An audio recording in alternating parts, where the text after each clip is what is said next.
வியாழன் வணக்கம் நேத்திர நிகழ்ச்சியின் இரண்டாவது சிறப்பு நேர்காணல் பகுதியோடு இணைந்திருக்கின்றோம். இந்த சிறப்பு நேர்காணல் பகுதி சற்று சுவாரஸ்யமானது, மிக முக்கியமானதொருடைய பரப்பினை உள்ளடக்கியதாக இருக்கின்றது. வாழும்போதே வாழ்த்துவோம் என்ற ஒரு தொழிற்பொருளின் கீழ் இலக்கிய துறையில் சுமார் 75 ஆண்டு காலமாக இருக்கின்ற ஒரு நபருக்கான ஒரு நினைவு மலர் ஒன்றை எதிர்வரும் 31ஆம் தேதி வெளியிட இருக்கின்றார்கள். இது தொடர்பான விவரங்கள், இது யாருக்காக செய்யப்படுகின்றது, ஏன் செய்யப்படுகின்றது, ஒரு நாட்டினை பிரதிபலிக்கின்ற ஒரு நபராக அல்லது தான் பிறந்த மண்ணிற்கு பெருமை சேர்க்கக்கூடிய ஒரு நபராக இருந்த எழுத்துத்துறையில் சாதித்த ஒரு நபர் தான் இன்றைய தினம் எங்களோடு அதிதியாகவும் இணைந்திருக்கின்றார். அவரிடமிருந்து அந்த மேதை பற்றிய விவரங்களையும் நாங்கள் அறிந்து கொள்ளலாம். இன்றைய தினம் எங்களோடு இணைந்திருக்கின்றார் அனுராதபுரி கலை இலக்கிய வட்டத்தின் தலைவரும் இலங்கை இஸ்லாமிய இலக்கிய ஆய்வகத்தின் பொருளாளராகவும் பணியாற்றி வரும் திரு நாச்சியாத்தீவு ஃபர்வீன் அவர்கள் எங்களோடு இணைந்திருக்கின்றார். வணக்கம். வணக்கம். எப்படி இருக்கிறீங்க? நல்ல சுகமாக இருக்கிறேன். வாழும்போதே வாழ்த்துவோம் என்ற ஒரு துணைப்பொருள் இலக்கிய துறைக்கு பல்வேறு வித பங்களிப்பினை செய்த, ஊடகத்துறையில் மிகப்பெரியதொரு பங்காற்றிய ஒரு மிகப்பெரியதொரு மேதை அன்பு ஜவஹர் ஷா அவர்களுடைய நினைவு மலரும் நாங்கள் 31ஆம் தேதி வெளியிடவிருக்கின்றோம். அவரை பற்றிய ஒரு அறிமுகம் உங்கள் வகைகள்லாம் நாங்கள் கேட்க வேண்டும் என ஆசைப்படுகின்றோம். நன்றி விமல். உண்மையிலே நினைவு மலர் அல்லது அவரது 75வது அகவை தினத்தை ஞாபகமூட்டும் முகமாகவும், அவர் சுமார் 50 ஆண்டுகளுக்கு மேற்பட்ட காலங்கள் இலக்கியத்துறையிலும் ஊடகத்துறையிலும் ஓயாமல் ஓடிக்கொண்டிருக்கின்ற ஒரு நதியைப் போல இயங்கிக் கொண்டிருக்கின்ற ஒருவர்.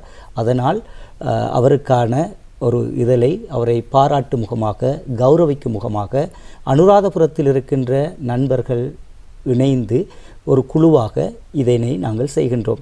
உண்மையிலே அனுராதபுர கலை இலக்கிய வட்டத்தையும் தாண்டி எங்களோடு இந்த நிகழ்விலே பிரபல்யமான எழுத்தாளர்களான கெக்கிராவை சுலேகா, கலாநிதி MC ராஸ்மின், அதே மாதிரி ரலியுதீன் அவர் இலங்கை நிர்வாக சேவையின் உயர் உத்தியோகத்தர், வசீம் அக்ரம் படிகள் ஆசிரியர், அவ்வாறே அனுராதபுரம் ரஹமத்துல்லா, இப்படி நாங்கள் அதே மாதிரி நிசாம் ஃபாரூக் எழுத்தாளர், அவர் வெளிநாட்டிலிருந்து எங்களுக்கு இதுக்கான உதவியை செய்தார். இப்படி ஒரு குழுவாக இணைந்து வாழுகின்ற போதே எங்கள் அனுராதபுரம் மாவட்டத்தின் முதுசமாக இருக்கின்ற அன்பு ஜவஹர் ஷாவை வாழ்த்த வேண்டும் என்று நாங்கள் சுமார் 1 வருட காலமாக திட்டமிட்டு இதற்காக இயங்கி, இந்த நிகழ்வை வெற்றி பெறச் செய்வதற்காக ஒரு குழுவை உருவாக்கினோம். அந்த குழுவிலே எங்களது அனுராதபுரத்தில் இருக்கின்ற பிரபல்யமான வர்த்தகர்களான முத்தலிஃப் ஹாஜியார், ஜமீல் ஹாஜியார், உம்ராஸ் உரிமையாளர், தாரிக் ஹாஜியார், அவர் ஒரு பிரபல்யமான சமூக சேவையாளர், அவ்வாறே அந்த நான் சொன்ன மாதிரி நிசாம் ஃபாரூக், எங்களது கலீலுர் ரஹ்மான், ரிஷாட், சபூர்தீன், முன்சிர், அல்ஃபாரிஸ், இப்படி ஒரு குழுவாக சேர்ந்து இலக்கியவாதிகளும் பொருளாதார வல்லுநர்களும் இணைந்து இலக்கியத்துக்காகவும் கல்விக்காகவும் சமூக சேவையாகவும் அவர் செய்த பலதரப்பட்ட விடயங்களை வெளிக்கொண்டு வரும் முகமாக. காரணம் என்னவென்றால், இந்த அன்பு ஜவஹர் ஷா என்கின்ற ஒருவர், அவர் எதை செய்தாலும் விளம்பரம் தேடிக்கொள்ளாத ஒரு மனிதர். 1966களில் இருந்தே எழுத்துத்துறைக்குள் ஊடகவியலாளராக சுயமாக அவர் உருவாகிய காலத்திலிருந்து இன்று மட்டுக்கும் எழுதி கொண்டிருக்கின்றார். ஆனால் அதே தவிர ஒரு பாடசாலை அதிபராக, ஒரு கல்வியலாளராக அவர் அந்த பாடசாலையின் முன்னேற்றத்திற்கு, அந்த பாடசாலையின் ஒழுக்க விழுமியங்களுக்கான முன்னேற்றத்திற்கு அவர் செய்த விடயங்கள் நிறைய தெரியாமல் இருக்கின்றது. ஸோ இவ்வாறான ஒருவரை வாழுகின்ற போதே வாழ்த்த வேண்டும் என்கின்ற இந்த எங்களது ஒட்டுமொத்த குழுமத்தின் அவாவைத்தான் எதிர்வருகின்ற ஞாயிற்றுக்கிழமை 31ஆம் தேதி பிற்பகல் 4 மணிக்கு அனுராதபுரத்தில் இருக்கின்ற பிரபல்யமான மண்டபம் CTC மண்டபத்திலே நாங்கள் இந்த நிகழ்வை ஏற்பாடு செய்திருக்கின்றோம். இந்த நேர்காணலின் மூலமாக இந்த நிகழ்வில் கலந்து கொள்ள ஆவலாக இருக்கின்றவர்கள் வர முடியும். அங்கே நாங்கள் அவர் சம்பந்தமான ஒரு புத்தகம் ஒன்றை வெளியிடுகின்றோம். அவரை பற்றி அவரது நண்பர்கள், கல்வியலாளர்கள், இலக்கியவாதிகள் ஒட்டுமொத்தமாக எழுதிய ஒரு கட்டுரை தொகுப்பாக அந்த வருகின்றது. அந்த கட்டுரை தொகுப்பை கூட நிகழ்வுக்கு வருகின்றவர்களுக்கு இலவசமாக வழங்குவதாக நாங்கள் தீர்மானித்திருக்கின்றோம். அருமை அருமை. உண்மையில் இந்த வாழும்போது வாழ்த்துவோம் என்ற துணைப்பொருள் இலக்கியத்துறைக்கும் கல்வித்துறைக்கும் பல்வேறு விதமான சேவைகளை பங்களிப்பினை வழங்கிய அன்பு ஜவஹர் சரி, இந்த பேர் சம்பந்தமாக உங்களிடம் ஒரு வினாவை கேட்க வேண்டும். இவருக்கு இந்த வாழும்போதே அவரை கௌரவிக்கின்ற முகையில் அவர் சம்பந்தப்பட்ட அவர் ஒரு நூலினை எழுதி வெளியிடுவதற்கான ஒரு கைங்கரியம் கட்டியிருக்கின்றது. சரி, அதற்கான அனுமதியும் இலவசம், அந்த நூலும் உங்களுக்கு இலவசமாக வழங்கப்படுவதை எங்களுடைய இதற்குரிய பர்வீன் அவர்கள் தெரிவித்திருந்தார்கள். உண்மையில் அனுராதபுரத்தை பொறுத்த மட்டிலே 90க்கும் அதிகமான அரசர்கள் ஆட்சி செய்ததாக வரலாற்று ஆசிரியர்கள் சொல்லப்படுகின்றது. அப்படி பிரபல்யமான ஒரு பிரதேசத்தில் இவ்வாறான ஒரு நிகழ்வினை ஏற்பாடு செய்த அந்த குழுவுக்கு நாங்கள் மீண்டும் ஒரு முறை வாழ்த்துக்களையும் சொல்லியாக வேண்டும். இந்த அன்பு ஜவஹர் என்ற அந்த அன்பு என்ற அந்த புனைப்பெயர் வருவதற்கு என்ன காரணம்? ஆம், உண்மையிலே மிகவும் தேவையான கேள்வி ஒன்று. என்னென்றால் அன்பு ஜவஹர் என்ற பெயர் அவரது இயற்பெயர் அப்துல் காதர் ஜவஹர் சாவாக இருந்தாலும் அந்த அன்பு எப்படி அவரோடு ஒட்டி கொண்டது என்பது எல்லாருக்கும் ஒரு பொதுவான கேள்வியாக இருக்கலாம். இது உண்மையிலே அவராக அந்த அன்பு என்ற சொல்லை போட்டுக்கொள்ளவில்லை. ஒரு தடவை நான் இது சம்பந்தமாக அவரிடம் இந்த விடயம் தொடர்பாக இந்த அன்பு எப்படி சார் உங்களோட ஒட்டி கொண்டது என்று கேட்டேன். இயற்கையிலே அவர் அன்பானவர். அவருக்கு மிகவும் பொருத்தமான ஒரு அடைமொழி தான் அந்த பாரி வள்ளல் மாதிரி அன்பு ஜவஹர் என்பது. ஏனென்றால் நான் பழகிய காலகட்டத்திலிருந்து அவர் இதுவரைக்கும் மகன் மகள் என்று தான் மாணவர்களையும் அவருக்கு வயதுக்கு குறைந்தவர்களையும் கூப்பிடுவார். அவருக்கு கொஞ்சம் சற்று குறைவானவர்களை பேர் சொல்லி கூப்பிட மாட்டார், தம்பி என்று கூப்பிடுவார். வாங்க மகன், வாங்க மகள். அதனாலே மாணவர்களால் ஆகர்ஷிக்கப்பட்ட, மாணவர்களால் விரும்பக்கூடிய ஒரு அதிபராக அவர் அனுராதபுரம் மாவட்டத்தில் மாத்திரமல்ல மன்னார் மாவட்டத்தில் அவர் பணிபுரிந்த காலத்திலும் ஆகிப்போனார். அன்பு என்ற அந்த அடைமொழி அவருக்கு வந்ததற்கான காரணம், ஆரம்ப காலத்தில் 1966களின் பிற்பகுதிகளில் மாணவராக இருக்கின்ற போது இவர் கண்டியிலிருந்து வந்த ஒரு சஞ்சிகைக்கு 2 கிழமைக்கு ஒருக்கா வந்த அந்த பத்திரிகை ஒன்றுக்கு மாணவர் நிருபராக பத்திரிகையாளராக கடமையாற்றி கொண்டிருந்தார். அதே காலகட்டத்திலே தினபதியிலும் எஸ்டி சிவநாயகம் ஐயா அவர்களின் கண்காணிப்பின் கீழ் இவர் பணியாற்றி கொண்டிருந்தார். இதே நேரத்தில் இவரது ஒரு ஆக்கத்துக்கு எஸ்டி சிவநாயகம் ஐயா நேரடியாகவே சொல்லியிருக்கின்றார், ஜவஹர் என்று போடுவதை விடவும் உமக்கு அன்பு ஜவஹர் என்று போடுவது பொருத்தமாக இருக்கும். அதன் பிறகு அன்றிலிருந்து அன்பு ஜவஹர் என்றே அவர் எழுதத் தொடங்கினார். இன்று மட்டுக்கும் அன்பு ஜவஹர் என்று தான் இலங்கையிலும் இந்தியாவிலும் தமிழ் பேசும் மக்களிடத்திலும் அறிமுகமாக இருக்கின்றார். இது அந்த எஸ்டி சிவநாயகம் என்கின்ற ஊடகத்துறை ஜாம்பாவான் அவருக்கு வழங்கிய அந்த அடைமொழி மிக பொருத்தமான அடைமொழி.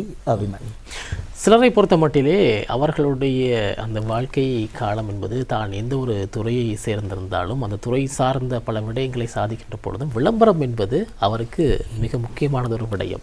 நீங்கள் ஒரு விடயம் குறிப்பிட்டிருந்தீர்கள், அன்பு ஜவஹர் சாரை பொறுத்த மட்டிலே விளம்பரம் என்பது அவருக்கு தேவைப்படாத.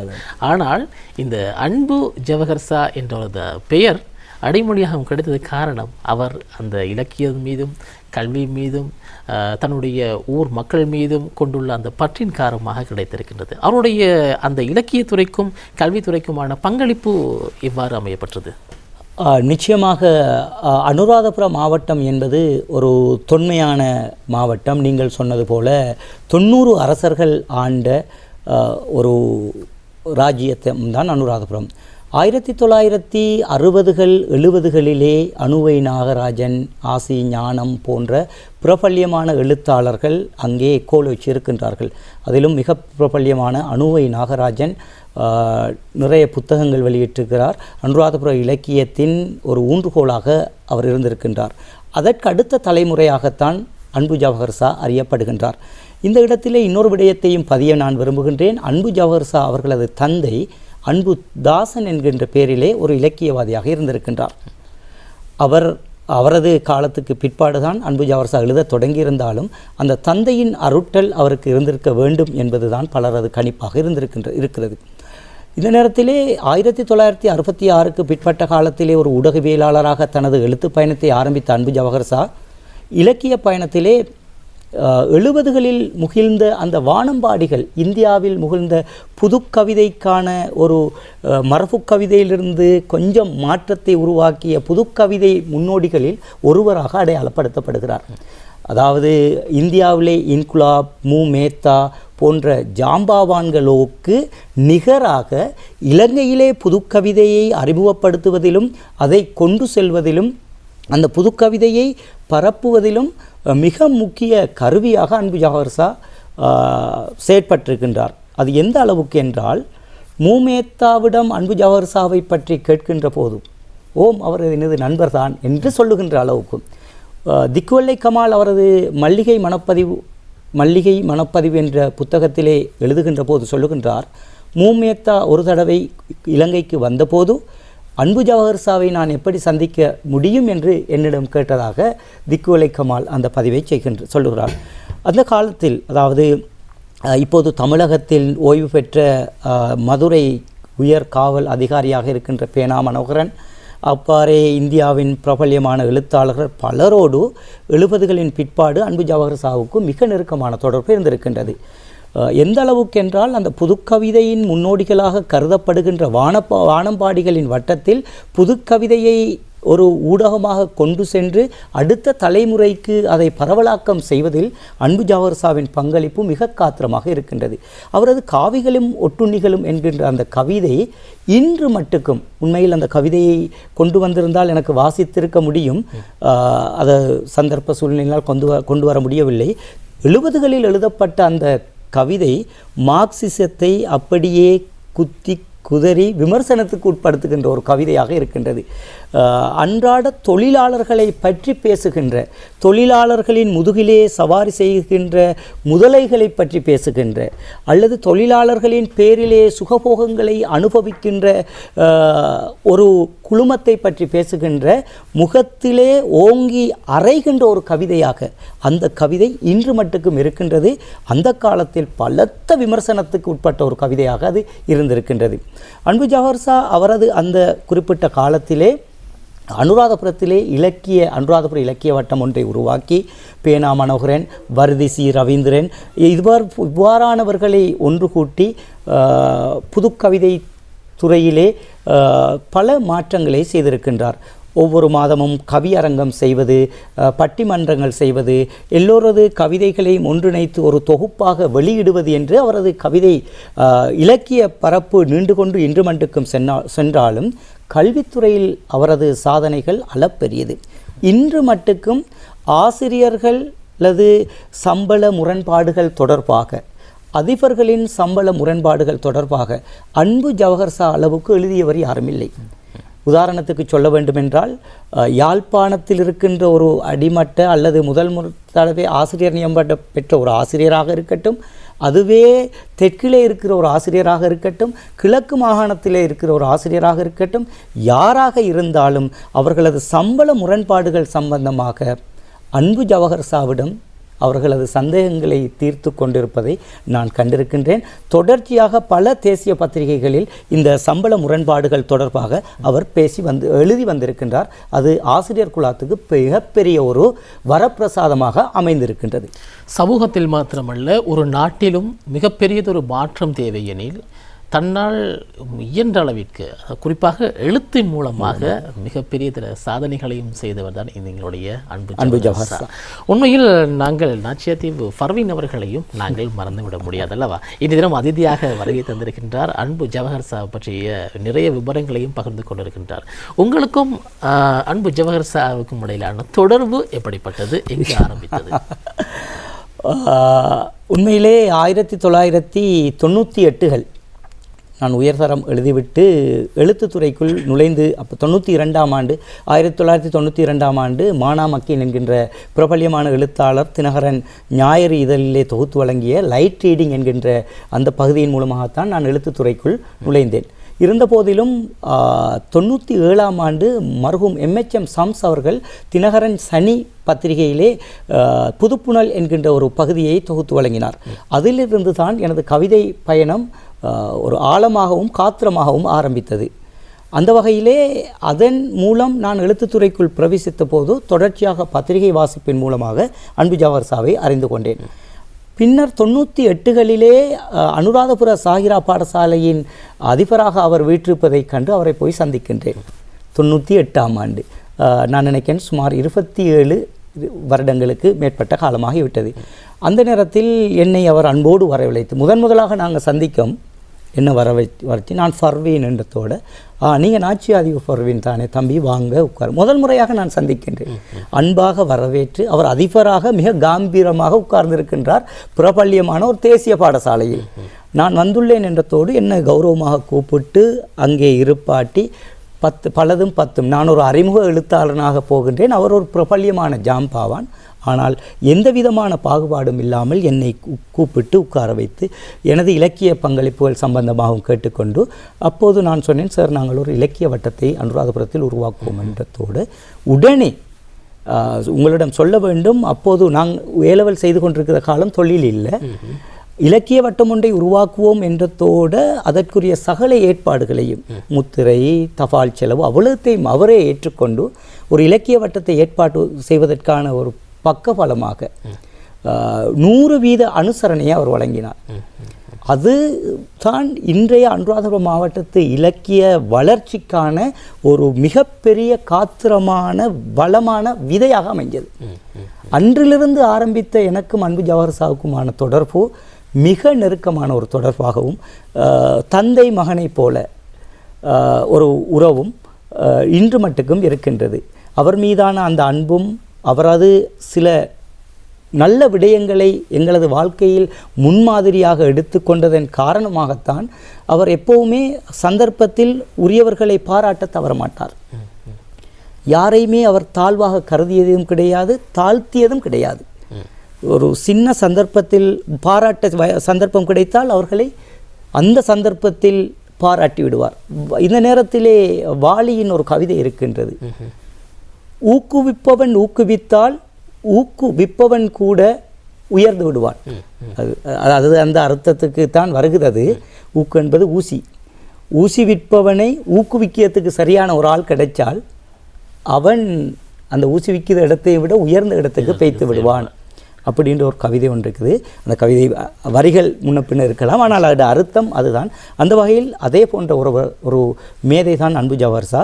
அவருக்கு அனுராதபுர குழுமம் சார்பாக நாங்கள் இந்த நிகழ்வை ஏற்பாடு செய்கின்றோம் என்பது எங்களுக்கு மிக பெருத்த மகிழ்ச்சியை தருகின்றது.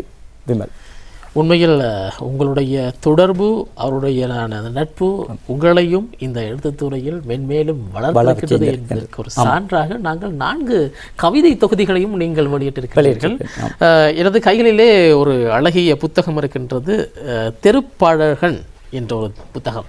சரி, இதை நீங்கள் திரையில் பார்க்கலாம். இந்த புத்தகம் தொடர்பான விவரங்களையும் நீங்கள் எங்களோடு பகிர்ந்து கொள்ளலாம். இந்த புத்தகம் எனது தொடர்ச்சியான ஒரு 4-5 வருட பத்திரிகைகளிலே பிரசுரமான கவிதைகளின் ஒரு தொகுதி. எனது முதலாவது தொகுதி சிரட்டையும் மண்ணும். அதற்கு முன்னரையை கூட அன்பு ஜவஹர்சா தான் வழங்கியிருந்தார். அதில் அவர் என்னை பற்றி ஒரு தீர்க்க தரிசனமாக சில விடயங்களை சொல்லியிருக்கின்றார். அதை நான் நினைக்கின்றேன் இன்னொரு இவ்வாறான ஒரு நிகழ்விலே நாங்கள் பகிர்ந்து கொள்ளலாம் ஆழமாக. என்னுடைய ஒவ்வொரு இலக்கிய வளர்ச்சியிலும் எனது முதல் ரசிகனாகவும் முதல் பாராட்டுகின்ற ஒரு ஆவராகவும் அல்லது முதலாவது விமர்சிக்கின்ற ஒரு ஆளாகவும் அன்பு ஜவஹர்சா இருந்திருக்கின்றார். இன்றைக்கு காலையில் கூட விடிவெள்ளி பத்திரிகையிலே இந்த நிகழ்வு பற்றி நான் ஒரு கட்டுரை எழுதியிருக்கின்றேன். அந்த கட்டுரையை வாசித்த மாத்திரத்திலே நான் நினைக்கின்றேன் 6:50 7 மணிக்கு ஒரு 10 நிமிடங்களுக்கு முதல் கோல் ஒன்று வருகிறது. அன்பு ஜவஹர்சா தொலைபேசி மூலமாக அழைத்து, தம்பி நீங்கள் இப்படி ஒரு கட்டுரை எழுதியிருக்கீங்க, நல்லா இருக்குது. அந்த ஊக்குவித்தல் என்பது அன்பு ஜவஹர்சாக்கு அவருடைய நான் நினைக்கிறேன் அந்த பிறப்பிலிருந்தே அவருக்கு வந்திருக்கின்ற ஒரு மிகப்பெரிய சிறப்பான குணமாகத்தான் நான் கருதுகின்றேன். உண்மையில் இலக்கியத் துறையில் ஒரு அமைப்பினை ஏற்படுத்துவதோ அல்லது இலக்கியத்துறை சார்ந்த பல்வேறு அபிவிருத்தி திட்டங்களை செய்வதிலும் கூட பல்வேறு சிரமங்களுக்கும் நீங்கள் முன்வைக்கக்கூடும். அந்த சவால்களையும் நீங்கள் எங்களோடு பகிர்ந்து கொள்ளலாம். குறிப்பாக இந்த நவீன தொழில்நுட்ப வருகையின் பின்னரும் கூட அது மிகப்பெரியதொரு பாதகத்தன்மை, அதே போன்று சாதகத்தன்மை இருபுறமும் நாங்கள் பேசலாம். இருப்பினும் உங்களுடைய இந்த இலக்கிய வட்டத்தின் ஆரம்பம் எதிர்கொண்ட சவால்கள் தொடர்பாகவும் நீங்கள் பகிர்ந்து கொள்ளலாம். ஆரம்பத்திலே உண்மையிலே இலக்கிய வட்டத்துக்கு பெரிய ஒரு சவால் இருந்தது. ஏனென்றால் நாங்கள் தொழில் அற்றவர்களாக உயர்தரம் கற்ற ஒரு பெரிய குழுவாகத்தான் நாங்கள் இருந்தோம். எங்களுக்கு முற்றுமுழுதாக ஆதரவையும் அனுசரணையையும் எங்கள் வளர்ச்சியில் ஒரு பக்கபலமாக இருந்தவர் அன்பு ஜவஹர் சா. அதனால் தான் நாங்கள் அவரை முதுசம் என்று அன்போடு அழைக்கின்றோம். நிறைய சவால்கள் இருந்திருக்கின்றது. இப்போது போன்று ஊடகங்கள் மிக குறைவான ஒரு காலம். நாங்கள் பத்திரிகைக்கு ஒரு ஆக்கத்தை அனுப்பிவிட்டு பார்த்து கொண்டிருப்போம், அடுத்த வாரம் வருமா என்று வராது. 10 ஆக்கங்கள் அனுப்பினால் ஒரு ஆக்கம் நாங்கள் எழுதியதை தாண்டி வேறு ஏதாவது அவர்கள் திருத்தி அந்த பத்திரிகைக்கு ஏற்ற மாதிரி ஆக்கி அதை ஆக்கமாக்கி எங்களுக்கு அதை பிரசுரித்திருக்கின்றார்கள். இந்த நேரங்களிலெல்லாம் அன்பு ஜவஹர் சா அவர்களின் அந்த ஆலோசனையின்படி அனுராதபுரம் மாவட்டத்திலிருந்து ஒரு இலக்கிய இதழை நாங்கள் கொண்டு வர வேண்டும் என்கின்ற நோக்கில் அனுராதபுரி கலை இலக்கிய வட்டத்தினூடாக அனுராகம் என்கின்ற ஒரு இதழை நாங்கள் வெளிக்கொண்டு வந்தோம். சுமார் 10க்கும் குறைவான இதழ்கள் தான் அதன் மூலிருந்து வெளியாகியது. அதன் தொடராக எல் வசீம் அக்ரம் அனுராதபுரத்தைச் சேர்ந்த படிகள் ஆசிரியர் அவரின் உற்சாகத்தோடு எங்களது ஒத்துழைப்போடு இப்போது படிகள் என்கின்ற ஒரு இதழை நாங்கள் தொடர்ச்சியாக வெளியிட்டு வந்திருக்கிறோம். சிரமங்கள் இருக்கின்றது, அதையும் கடந்து போய்த்தான் இந்த இலக்கியத்தை செய்து கொண்டிருக்கிறோம். நிச்சயமாக தடைகளை தாண்டியும் எங்களுடைய அந்த துறையினை வெற்றி படிகளாக மாற்றிக்கொண்டு முன்னேறி செல்வதற்கு எல்லாம் வல்ல எம்பெருமானும் எங்களுக்கு உதவி புரிய வேண்டும் என்பதையும் நாங்கள் இந்த வேளையில் ஞாபகப்படுத்திக் கொள்கின்றோம். இன்றைய தினம் எங்களோடு இணைந்திருந்தார் அனுராதபுரி கலை இலக்கிய வட்டத்தின் தலைவர், இலங்கை இஸ்லாமிய இலக்கிய ஆய்வகத்தின் பொருளாளராகவும் பணியாற்றி வரும் திரு நாச்சியாத்தீவு ஃபர்வீன் அவர்கள் எங்களோடு இணைந்திருந்தார்கள். அவர்களுக்கு எங்களுடைய நிகழ்ச்சியின் தயாரிப்பாளர் சார்பாகவும் எங்களுடைய மனமார்ந்த வாழ்த்துக்களையும் நன்றிகளையும் இந்த வேளையில் தெரிவித்துக் கொள்கின்றோம். நன்றி. இந்த நேரத்தில் இவ்வாறான ஒரு சந்தர்ப்பத்தை எனக்கு வழங்கிய நேத்ரா டிவிக்கும் என்னை நேர்காணல் செய்த சகோதரர் விமல், அத்தோடு தயாரிப்பாளர் கேசவன் உட்பட நேத்ரா டிவி குழுமத்திற்கு எங்களது அனுராதபுரம் மாவட்டத்து இலக்கிய குழு சார்பாகவும் அன்பு ஜவஹர் சாவின் விழாக்குழு சார்பாகவும் இதயத்து நன்றிகளை தெரிவித்துக் கொண்டு எங்களுக்கு அனுசரணையாளர்களாக இருந்த அனைவரையும் நாங்கள் அன்போடு நினைவு கூர்ந்தவர்களாக எல்லோருக்கும் ஜஸாக்குமுல்லாஹ் ஹைரா என கூறி விடைபெறுகின்றேன். நன்றி. அஸ்ஸலாமு அலைக்கும். ரசிகர்களே, வியாழன் வணக்கம் நேற்று நிகழ்ச்சியில் வந்த அனைத்து அம்சங்களும் உங்களுக்கு பிடித்திருக்கும் என்று நம்புகின்றோம். இந்திய நிகழ்ச்சியின் தயாரிப்பாளர் மா கேசவன் மற்றும் சஜா இருவருக்கும் நன்றிகளை கூறிக்கொண்டு மற்றும் ஒரு நிகழ்ச்சியில் உங்கள் அனைவரையும் சந்திக்கின்றேன். நன்றி, வணக்கம்.